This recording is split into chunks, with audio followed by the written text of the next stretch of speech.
Ya, pemirsa, permasalahan upah buruh selalu menjadi persoalan pada akhir tahun. Salah satunya di Sumatera Selatan, saat ini hanya ada 5 kabupaten kota yang memiliki Dewan Pengupahan. Sehingga KSPSI Sumatera Selatan meminta kepada pemerintah provinsi, khususnya Dinas Tenaga Kerja agar seluruh kabupaten kota di Sumatera Selatan memiliki Dewan Pengupahan.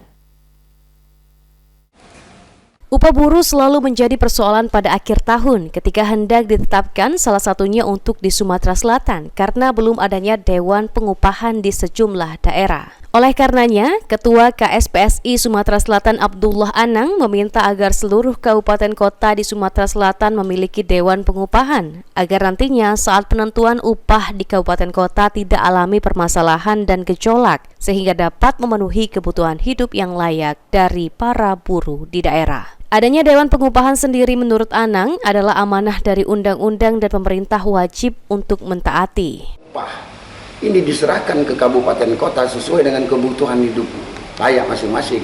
Saya rasa provinsi sudah tidak akan terbebani lagi, tidak akan ada lagi aksi-aksi. Kita kembalikan ke kabupaten kota.